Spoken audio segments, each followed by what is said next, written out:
Hi, this is Martin Fowler, and you're listening to the Agile Uprising.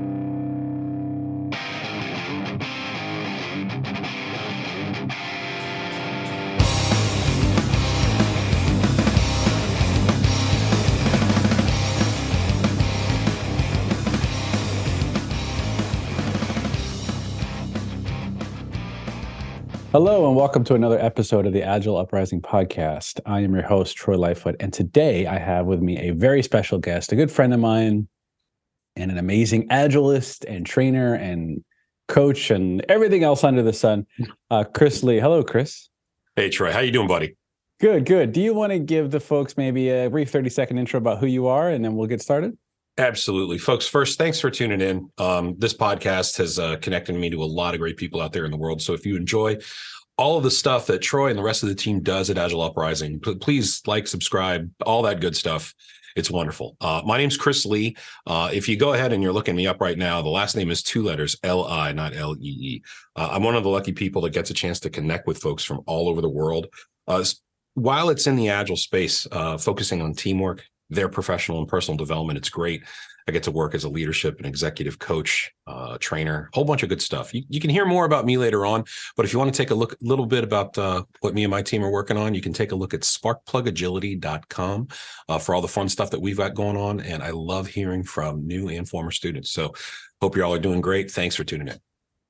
Thank you, Chris. And Chris, I actually took one of Chris's courses a little while back. It's like a train the trainer course. So how to become a better trainer. So an excellent course. He can plug that at the end. That's fine. Anyway, well, thank you, Chris, for joining. So today is episode 2 of a series that I started. And the series is basically called Rethinking Agile. And the first episode was with Ryan Ripley. And it was about his controversial post about story points. And the concept of this is, are there practices or are there aspects of Agile in general, whether that's process, whether that's mindset, regardless, that we need to kind of rethink and maybe do different or not, right? And that's kind of the gist of the series. So today is episode 2. And the title of this episode is Rethinking Agile. Agile is awesome. And that might sound funny to some of you if you're thinking, why do we have to rethink that? But the reason why I'm saying that is because I have noticed personally, and Chris, you can chime in if you agree or disagree, but I have noticed personally in the last couple years, especially since COVID, actually, and maybe there's a parallel not just in the Agile space, but there's just seemingly constant negativity about it. And that's either I've heard terms like Agile is dead, I hate Agile. Agile is, you fill in the blank about some negative thing about Agile, right? But that just seems like it's constant Forbes posts, LinkedIn posts, and usually, and I'm not calling anyone out by name, but usually those posts are followed by or insert into the post some plug about some company or product that they have the answer that's the alternative to it or something like that. And you know what? I'm just kind of sick of a negative post to plug your own product. It's really just getting annoying personally. And it's kind of grating and it's not enjoyable to be around. And that's one of the reasons why I used to be very active in the Agile community. I used to go to the conferences all the time. I used to even do some talks and things like that. I used to podcast a lot more, but I'm just a little bit disheartened by the whole community, the state of the community. Not Agile, really. It's really the state of our community and the constant negativity. And I've really disengaged. But it's the reason why I want to do this podcast is that I don't necessarily want to be disengaged. So I'm trying to rethink a little bit about what's going on in our space. And try to bring some zest, some life back into it if possible, at least from my perspective. So Chris, have you noticed what I'm describing? Have you seen something like that in your experience? A little bit. And it's, a decent amount actually. And just negativity is out there, but like that can mean a lot of different things for a lot of different people. Cause like if we zoom way out and depending on if it's in a professional environment, in a personal environment, hobbies, anything. And calling it what it is. Last 3 years have been tough for a lot of people in this world. So if you're listening out there, it's like you're like, wow, like you think back to literally 3 years, it's like, whoa, that's a lot. Lives are different, challenges are different, opportunities are different. But you do make a good point, Troy, where it's like, okay, if you're around people, it's kind of like a boat anchor, it's kind of like a drag. And in the agile space, for our listeners out there, I'm pretty easy to find. I'm relatively active. I mean, Troy, I know you're doing a lot of great stuff, podcasting, talks, all that. I still do a good bit of that for the different organizations I volunteer with and for our students. But I see the people who were once like really excited about things and, kind of good guiding lights on things. It has shifted a little bit because depending on if you go to a community event or you're looking for content, depending on the people who are there, you could get like inspired, you can get excited, but far too often you find yourself in some kind of an argument or some kind of, oh, let's just disagree. And this is something Troy and I have chatted about before. I think there's just some people out there that, and there might be someone like this in your life. The phrase I like to use is say itching for conflict. And it's like, and it could be for a lot of reasons. Could be stress in their life. Could be, this is how I interact with the world. And it's just like, just waiting for a chance to just, let's just banter. And it's just like, ugh. And rather than solving a problem, it's just more of kind of like a game of last word. And kind of like what you're saying, Troy, like, here's this thing, here's this problem. By the way, click here and my organization can, here's another wonderful new tool to, it's like, so I think it kind of permeates not just agility, but it's in different communities, it's in hobbies, it's in video games, it's everywhere. So, I mean, I'm seeing it and it's hard to not get pulled down by that. Yeah, I totally agree. And I will say it's not only Agile community, right? To be fair, like you said, Chris and I play a game actually called Destiny 2, and we do that as a hobby on the side on the weekend sometimes and things like that. And that it's the same thing. It seems like in the last couple of years, really the community has just gone sour. It's just nonstop negativity. Yet people still play the game all the time, except this time they play the game and they do nothing but complain and argue. And I'm like, well, what's the point? If you don't enjoy something, like, why do you even want to talk about it? But I think they like complaining. Maybe they like the constant negativity feed. And I've seen the same thing in our own community. And it's not, to your point, it's almost like everything sucks. Like no matter what it is, there will be a new movie that comes out, right? And it'll get a little bit of hype. Maybe some critics will like it or something. And then you'll go on social media and, this movie's terrible. It's horrible. It doesn't matter what it is, you can't enjoy it. And it really seems like that has permeated into our own community. And in the form of either tools, frameworks, certifications, trainings, you name it, no matter what it is, somebody's going to complain. Somebody's going to write a LinkedIn post about it and then promote their own thing on top of it. And it's just so, at that point, I just don't respect it. I'm just tired of it. And I don't really want to have anything to do with it. I want to address maybe the elephant in the room. Last week or a couple weeks ago, I did a podcast with Ryan Ripley, who was basically talking about how he doesn't really like story points and an alternative way of doing things. I could see how someone would argue that that was a negative podcast. I tried to not make it negative, and I don't think he was. I think he's just passionate about a topic. I think he wants to, from his perspective, he wants to improve things. I tried to be fairly neutral, although I tend to agree with his philosophies about it.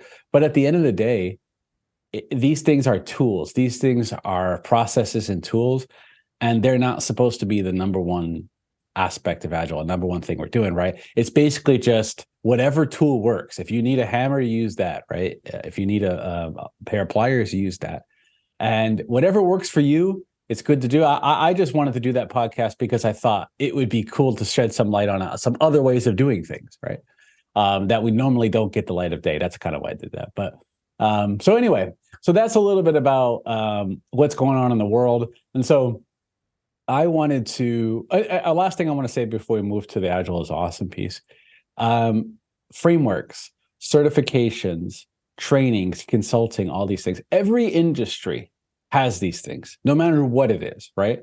Every industry. So if you want to get into AWS or Azure, right? If you want to get into DevOps and cloud, you're going to get a certification, right? There's going to be a certification course you have to take. There's going to be a training you probably have to go through. In order to get hired, people are going to want to see that you have certain certifications. Same with networking, same with no matter what. The Agile space is still different, right? So that's why if you want to argue the validity of a certain certification or how easy or difficult one is to get it, I mean, by all means, debate that. But I find it's ridiculous to have these fundamental debates about, oh, you're just trying to make money. Well, that's how the world works, right? Everybody's trying to make money, and everybody in certifications and trainings and these type and frameworks are just part of the world, and they exist for a reason, right? Sorry, soapbox, sorry, but I just get tired of it. Like there's no point.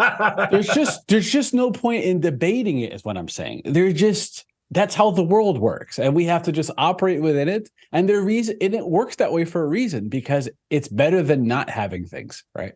So anyway, sorry about that. That's okay. So let's move on to the Agile is awesome piece. So Chris, I want to know what got you into the Agile space in the first place. Was there an event, or was there something in your life that you enjoyed so much that you said, you know what, I kind of want to do this for a living, or I want to talk about this with other people?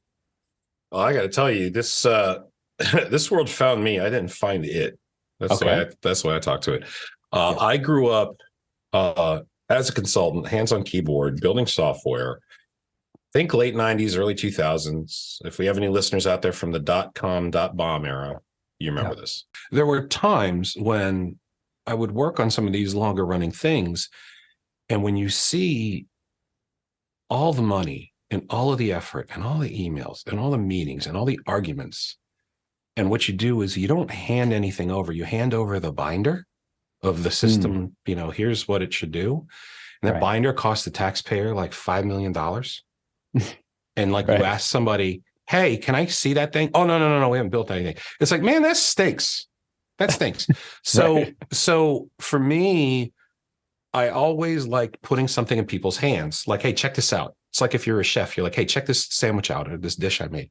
And so when I gotta be honest with you, man, like the first like class I went to, I remember people were like, guess where you're going Monday? And I was like, are we going to the ball game? They're like, no. And so I was voluntold to go to my first class. And so to check it out, I wasn't a bad student. Don't get me wrong. I don't want to be that person. I'm very aware from that standpoint. But it's like, here's some of this stuff. And it's like, I was a little bit curious about it. Like, okay, maybe this could be kind of cool. And then the tough part was trying to build the bridge of how can this apply to my life? Because this is what I tell my students. It's like, when we part ways, you got to figure out a way how to transfer this to your world. There's retention, there's transfer. And if that mountain seems too high, that negative energy, going back to what we talked about earlier, that'll go in there. So it's like, okay, here's this thing. Do I have enough of a base in it where I can apply it to my world and maybe make my life easier and not harder? And so if I learn something that is useful, or if I'm exposed to a concept or whatever that's going to make things better for me, I might become more interested and more curious. And to throw it back to you, in the state of like video games, for example, I mean, imagine you're playing a game and you're like, wow, I'm struggling with this level or how to do this technique. Suddenly you see like a 3-minute video on, oh, here's how to actually cancel this auto attack and do this. And you're like, oh, this is like a game changer. That can help you, and you might want to seek out more. And then that opens the door towards more people saying, hey, you shouldn't listen to that person. You should listen to this. And it's the fight for eyes and clicks. So that's a little bit for me, just kind of that delivering value, getting feedback, short cycles, that seemed appealing to me. And the training thing is a whole nother thing, but like working in that way and kind of having things that would inform my decisions, my behaviors, how I'd want to spend my time. There's a lot of stuff around the Agile Manifesto that guides exactly those things: choices, behaviors, decisions. And that's really like the root of a lot of it. And that's what I talk about a lot. So sorry for the long-winded answer on that. No problem. Thank you for that. I'll just say briefly, one of the things that made me want to get into the coaching aspect of things, I did a lunch and learn about test-driven development. And a year later, I got a call from one of the developers who was on that lunch and learn. And he said, Troy, he used to be in India. And he said, Troy, I just want to let you know that I'm now living in the US, in California. And the reason why I got hired at this company in the Valley actually was because of what I knew about test-driven development. And it was your lunch and learn that got me started on that. So that leads me to the Agile is awesome piece. So I have in front of me the Agile Manifesto. The manifestos for what's Agile. What's that? No, don't. We don't need to tell. We don't need to tell people what it is. No, I'm joking. Okay. I'm joking. Well, it is literally what Agile is. It's literally the definition of Agile is the Agile Manifesto. So that's what we're going to be. So when somebody tells me that either Agile is dead or they hate it or they hate Agile software development, a lot of times what they're talking about is either Scrum or some horrible version of Scrum, which they have an experience with. Is correct. And that is not what I'm talking about when I say the word. I'm just talking about Agile as a concept, right? And that is defined in the Agile Manifesto. So I'm not going to read the whole manifesto, but all I'm going to do is take pieces of this and talk about why I think it's awesome, why I don't think it's dead, and in fact, why I think if we were able to do this more often in our own companies or at companies either we work at, if you're a coach or a consultant, or if you're an FTE somewhere, if you're able to help and live this at your company, like what would the results of that be, right? And I'm kind of trying to show that really Agile is just an awesome thing if you think about it. And the people that created this thing, nobody's perfect, right? We all make mistakes. We're all human beings. But if you just take a look at a set of values and principles, it's really hard to argue that any of these things are bad. And I'm trying to argue that they're pretty awesome in general. So the first thing, before we get to the value, the first part of the manifesto says that we are uncovering better ways of developing software by doing it and helping others do it. And through this work, we have come to value. So the first sentence, right, is we are uncovering better ways, right? And by doing it and helping others do it. And that's kind of my example about the TDD thing, right? Like where I just help somebody figure it out and then they figured out their own ways of doing it better than even I was doing it, right? So that's pretty awesome if you think about it. They're not saying that they have figured it out, right? They're not saying we have created the best framework in the world or methodology in the world, and if you just go do this, then you're going to be the best. No, they're saying by actually practicing this stuff, we're always trying to figure out a better way of doing stuff, right? I would argue that's pretty awesome. I would argue that if we had that mindset as a community and at our jobs, we would get better results, because the concept is really that you're always trying to figure out new ways of doing things based off of results, based off of evidence. What are your thoughts about that? A couple of things. One, think about how many times you said the word argue. Right. And that's the thing. That's the environments that we're in nowadays. So right. we have to argue. Right. I was talking with somebody once. Someone's like, I would argue, and not you, this is somebody else I know. Yeah. I would argue that. I was like, I'm not arguing. Like literally, it's like, but what does it say? What does it say about what we're around if people are like that? And like having like playful discourse every once in a while, that's totally fine. But I am completely just like, I'm checked out when I have friends that I think that they just get some social value or like zest for life or meaning when it's like they can banter. And it's one thing when like banter, it's like we're trying to solve a problem, like back to the video game thing. If you and I are trying to figure out the mechanics on how to get by some boss. No, let's try this. Okay. We can do that. But I have a group of friends that when they get together, just like to argue. And it's like, I'll just punch out and be like, yeah, I gotta go do something else. It's like, what's that? It's like, I think there's something stuck on my car. I gotta go chip off this little bug. It's really, but to take it away, bring it back to the manifesto. Values and principles in general is what I wanted to mention on it. Because you're right. It's like, here's some things, we've uncovered some better ways. And the way I like to talk about values and principles overall is that these are things that are going to inform us when we're faced with a choice. Yeah. Or how to behave ourselves. Or where to spend our time. That's the way I like to think about it. And organizations and teams that have a set of values and principles like this, and like Troy was saying, like these are pretty awesome. It can guide you in a way that will feel, frankly, pretty good. Yeah.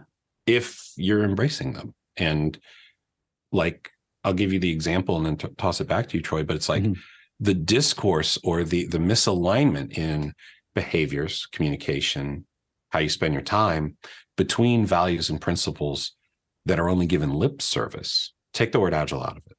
That can be challenging. Right. Imagine an organization that says, our employees are our number one customer. You ever heard that? Or like, our employees are our top priority, something like that. Yeah. Imagine how many people work in a place like that. There's probably a bunch of you listening. But imagine somebody who says that, like an organization, you walk in, that's in the lobby. But for you to go to like an eye doctor appointment or the dentist or to pick up a loved one from the train or like a child, that you have to fill out 3 forms, send 4 emails, get a couple of approvals and chip away at your PTO, just like get your teeth cleaned. There's a dissonance and a misalignment in that. And it's like, are our employees our number one? If we're your number one priority, why do I have to do all of these things? Oh, well, 15 years ago, this guy named Greg didn't fill out his stuff. It's like, okay, so how does this additive policy come from there? But it takes us away from what's important to us. And I see that misalignment of behaviors, decisions, and where we spend our time. Yeah, I see that specifically related to agility because organizations don't think about, okay, if we are an agile organization, are these the choices we would make? Are these the decisions that we would make? Is this how we'd ask people to spend their time or their money or whatever? And it's that misalignment or not really, because this is, I talk about this and I feel obviously you could tell strongly about it. But I mean, imagine telling someone that they're important to you and then your behaviors and actions communicate something otherwise. Yeah, that's 100%. I get you. So,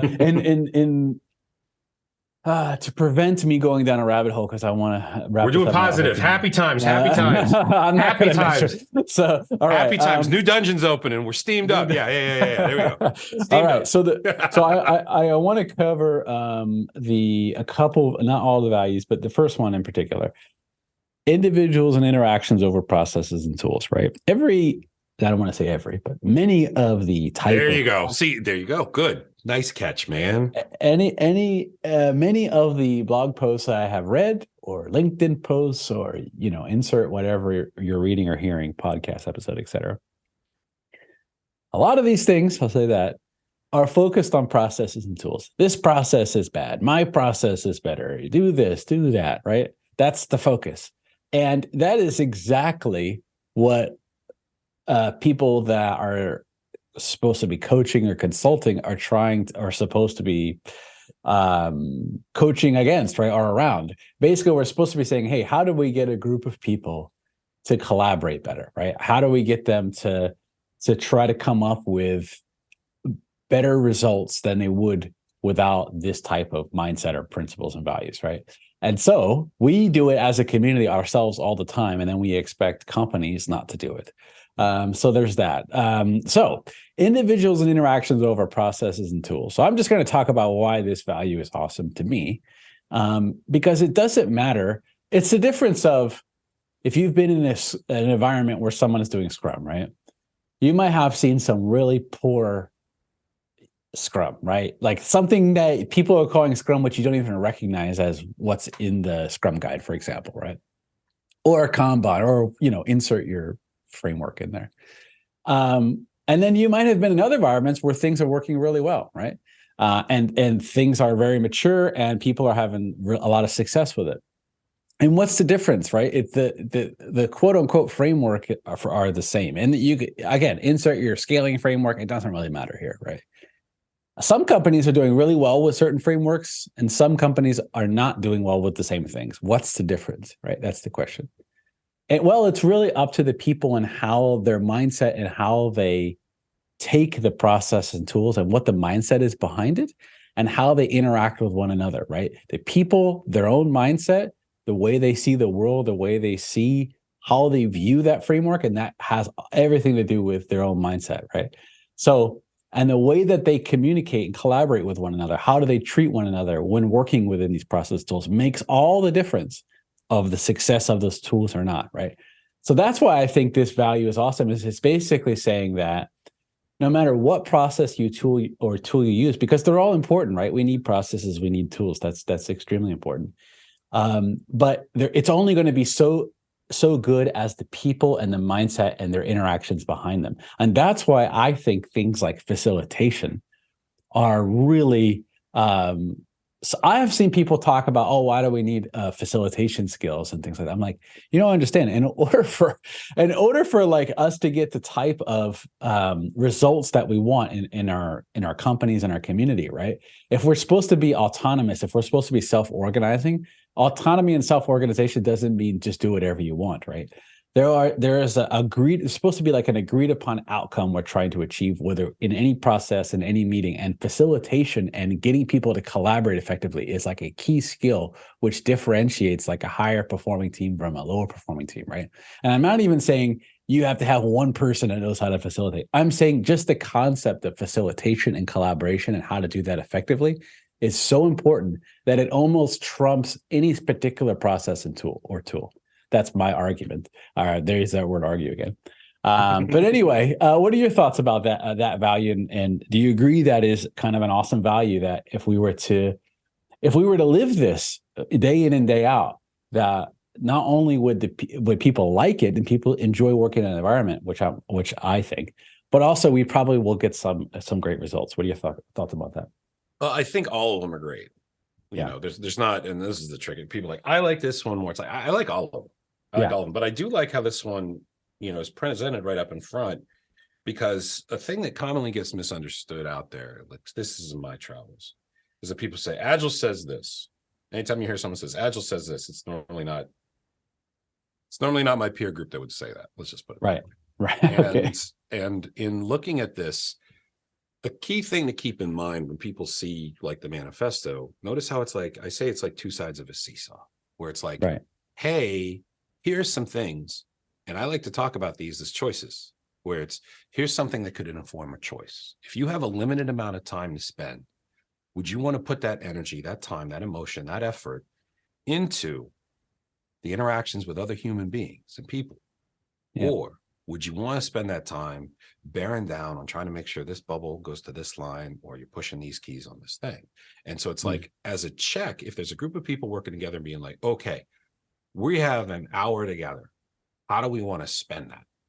Obviously with intent, you can't just sit there and talk about the game, but it's like, if you use it as just kind of like a guiding, okay, here's something that's important to us, and this is going to inform a choice we make. It says a lot. I mean, an example I give, I say, imagine a meeting where there's, a group of people, like 6, 7, 8 people in a room, and everyone's huddled around one person, and that person is typing on a laptop, and that person looks up and says, okay, well, I need to know what you're going to do on Wednesday. And they go, I got to do this. Okay. And everybody watches that person type some things in. And it's like, okay, if the majority of the energy and the time go into processes and tools, as opposed to interacting with people, it's like, like, it's kind of like I say, which way is the seesaw tip? Like, I would want to spend my time interacting with people. Like that's me. Again, it's not saying that processes and tools do not have value. They have a ton of value. Everything you see here, folks, has value. But here's a thing where if you have something that can guide your choices and your behaviors, that'll say something like your health. Like something, like think about like the choice, like I could get a good night's sleep, or I could stay up all night trying to clear this Grandmaster Nightfall. And then, but think about it. It's like bringing it back to games and for those of you who are still listening to us, thank you. You're like, when are you going to talk about games again? But it's like, Troy and I have families, and it's like, we could stay up, but it's like, we're maybe not going to be as crisp the next day. It's like, I would want to value a little bit of my health and making sure I got more gas in the tank for tomorrow, as opposed to let's go ahead and do this thing here. It's like, I still want to play the game. There's still a lot of value in playing the game, but it's like, I value this sleep just a little bit more. I should probably go get some rest. So that kind of thing. That's why I think the individual's interactions over processes and tools is a great place to think about it. It's think about, how would I want to spend my time? And this could apply to all of them, but I want to toss it back to you. But like, that's kind of how I like to think about these, because it's like, okay, here's something that is like a check.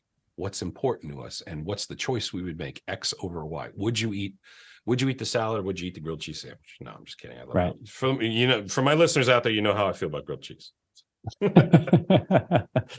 Well, thank you, Chris. Yeah, I totally agree. And I'm just going to briefly summarize a few of these values and principles, and then maybe we'll do like a kind of a final.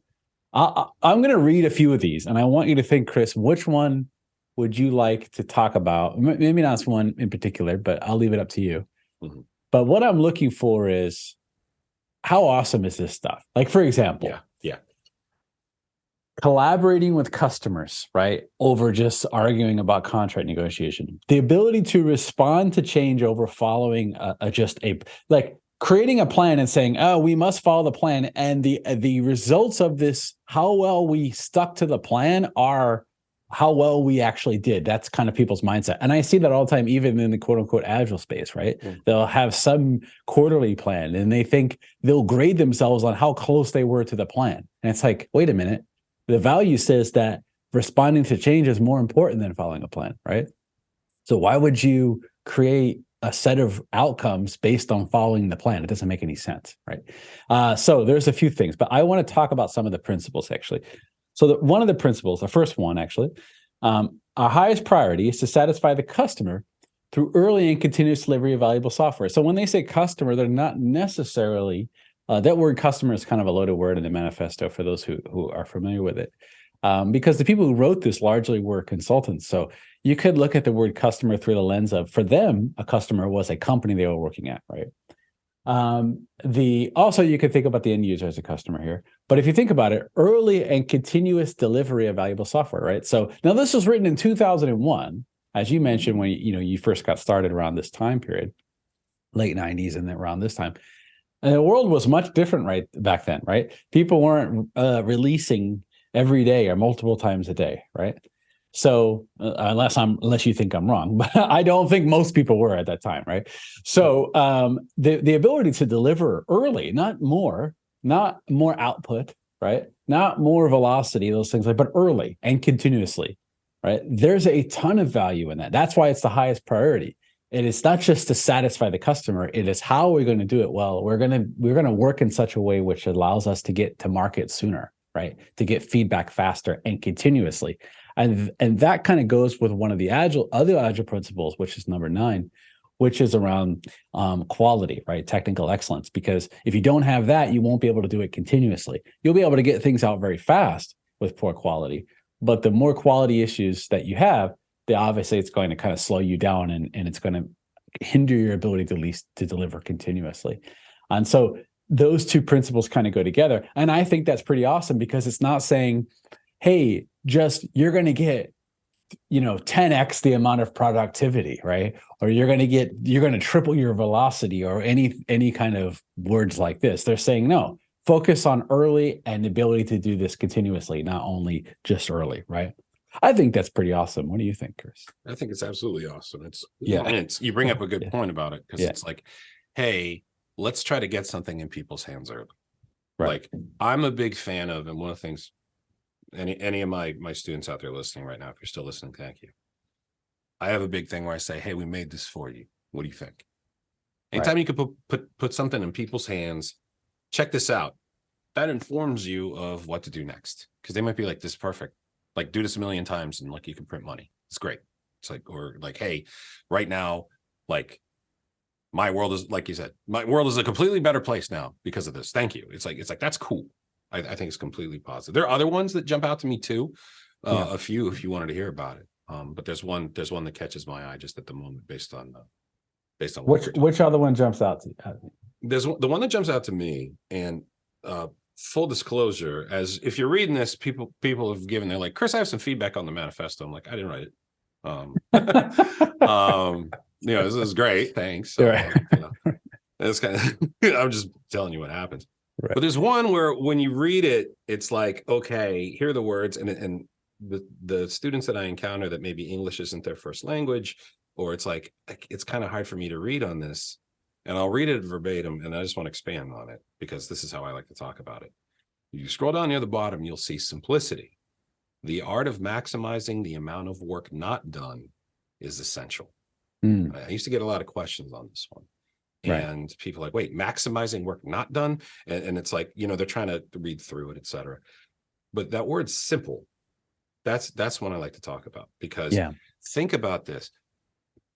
Regardless of the industry you're in, there's a very good chance that there's an element of written communication in your life. chats, Slack, Discord, SMS, you name it. Email, communicating through code bases, letters, always, right? Right. And it's funny where people are like, okay, I have so much to say. It's like, all right. But think to how many people in your life, if you've ever received an email, you get like the 1,500 word email, when really 15 words might have done the trick. Why write 1,000 lines of code when 10 would have gotten the job done? And really, that's the name of the game with it, because I have friends that are extremely long-winded, and they're like a walking blog post where it's like, I've never seen, I have some people I know that they're like, I've never seen someone use so many words to say so little.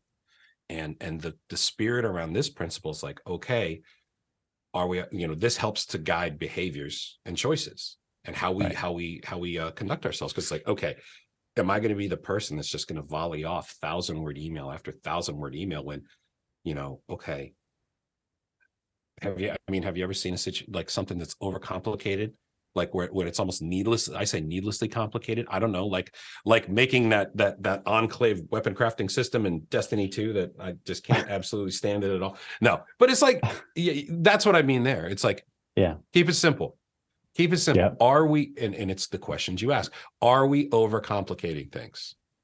And it's like, I ask my volunteer groups that sometimes. I'm like, are we trying to make it too complex? Like, simple. And sometimes I just say, guys, simple. right. Why write 100 lines of code when 10 will do? So that's one that kind of pops out to me. Right. And what you just described, that very last thing, there's a term in XP called YAGNI. There you go. And it stands for you aren't going to need it. And really that's just talking to the human what is the propensity, I guess might be the right word, to add extra things, right? To try to what they call gold plate things, right? And it's really, what is the simplest, that's the kind of concept behind TDD. What's the simplest thing we can do to try to go test something, right? To try to get some kind of value, to try to learn, right? And so that's, instead of adding extra things, let's just focus on the simplest thing and then learn from that and build on top of it, right? Okay, so we have to wrap in a second. I want to say one last thing about that principle, because they're all awesome. I guess what I'm trying to say is, if you were to, I encourage anybody, anytime, to go read the Agile Manifesto at agilemanifesto.org. Read through this, and I want you to tell me, we have an Agile Uprising Discord. It's totally free. This podcast is free. Everything's free. I'm not trying to sell you anything. So, and even if I was, that would be okay. People got to make money in life, right? But it just how happens in this podcast, I'm not, right? So the Discord is free, okay? And so come in that Discord. If you say, Troy, I read the manifesto and I don't think it's awesome, tell me why. That's totally fine, right? As long as it's a friendly discourse, if you have a valid reason, that's fine. But I'm trying to suggest, not argue, but suggest that each one of these principles in its own way and the values are awesome, right? And so number 10, which you just talked about, which is simplicity, the art of maximizing the amount of work not done. So it's talking about, right, the AGNI concept. It's also talking about, let's focus on what not to build, right? If we can learn because many things that we build, people don't use, people don't necessarily like, right? So, and you can think about any product that you've used. There's probably features which you've never touched, which people dislike. So what can we do to try to learn as fast as possible what not to build? And that will be maximizing the amount of things not done, because just by learning that, we're actually not going to waste time on things that might not be value added, right?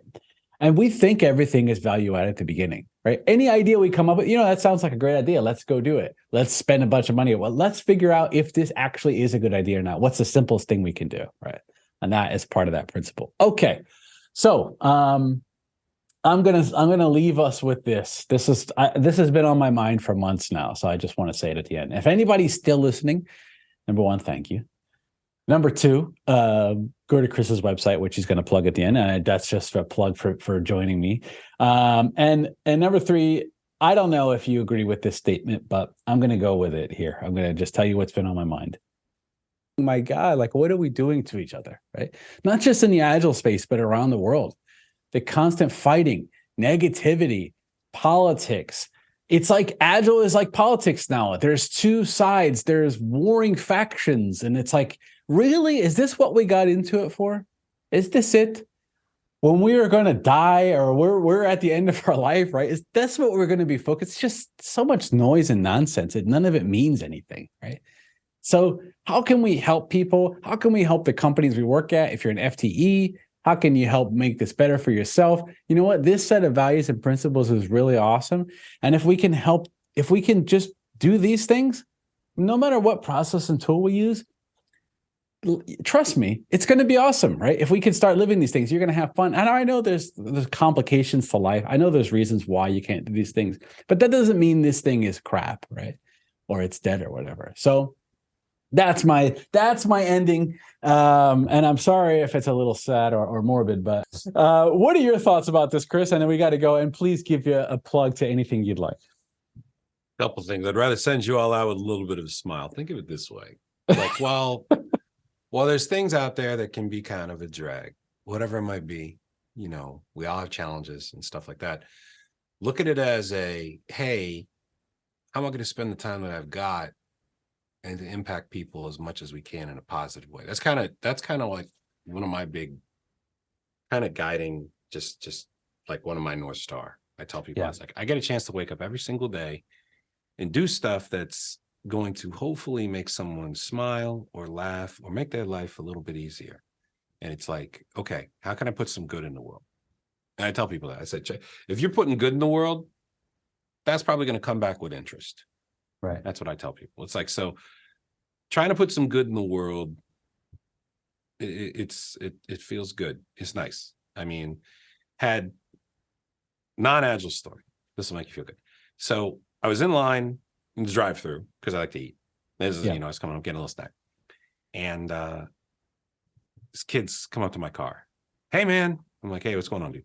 Like, hey, man, like, love your car. Like, I like cars. I love doing car stuff. Like, oh, what do you do? And they were talking to me. And I was like, oh, yeah, I like doing this and doing this. And I love make, like, yeah, I was like, I tell jokes. You know, I love to make people smile. You know, try to give them some things to like help their life out. They just like, oh man, that's really awesome. Hey, rev your car. And well, you know, it was a fun little interaction. I'm like, man, I remember that. And when I got up to the window, I said, hey, you know what? The pack of kids behind me. I was like, let me get that. They're like, what do you mean? I was like, let me just get their order. They're like, are you sure? And I was like, yeah. Like the manager comes up, he's like, you sure about that? I was like, yeah, man. They're like, wow, this guy's out here. He's like a movie star. I'm like, no. I was like, just do that. And it's like, I'm putting some good out there. And it's like, I didn't stick around. You know, I don't need like a pat on the head from, car fly. But that was me forever ago. And so it's like those kids are going to go home, and some of them might remember, but I'm pretty sure at least one was going to be like, remember that time I met that dude? Man, that guy was cool. Man, he bought our cheeseburgers. Man, we should do something like that. And it's like, all right, do some good. And it's like, you do some good, I'll tell you right now, it feels good. Because like, hey, maybe one of those kids, they're going to grow up and be adults. And, an experience like that might guide their decisions in like a moment of stress, in a moment of challenge. And it's like, you know what? I'm gonna try to put some good in the world. And like their choice then, based on their experiences, like, you know what? I'm gonna do this instead. And who knows, that could be a decision that impacts this entire world. Yeah. Well, thanks, Chris. This is an awesome story. What a way to end it. You turn it around from my morbid story, but thank you very much for that. And so, Chris, can you give a little bit of, where can people find you? Is there anything you want to promote? Absolutely. Yeah. Thank you for that. And if you're still listening, folks, thank you very much. You can find me in many places. If you go ahead and take a look at that wonderful internet and you go to sparkplugagility.com, you can see what me and my team are working on. There's a number of specific areas that we focus in on. So from speaking engagements, kind of like this. And again, Troy, I hadn't said it enough. Thank you for having me on. And thanks to everyone tuning in. Yeah. Speaking events from keynotes, MCs, workshops, love doing work like that. Love hearing from people that way and being able to connect with agencies and organizations that want to do something. So if there's something we can do there, love to do that. Consulting is something that we love to provide. Sometimes you need to get some expertise and some advice.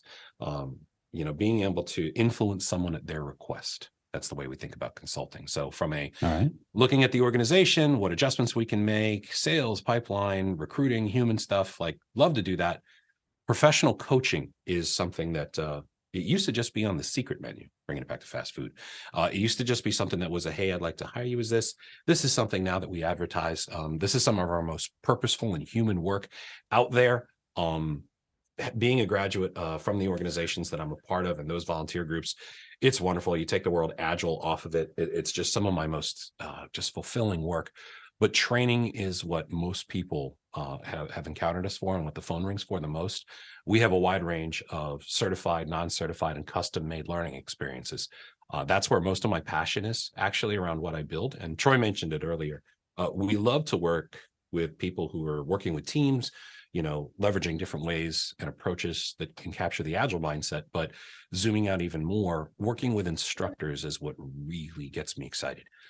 If you've ever knocked on someone's door, like, hey, I've got to build a deck on this. I have an hour to teach somebody about this. What do I do?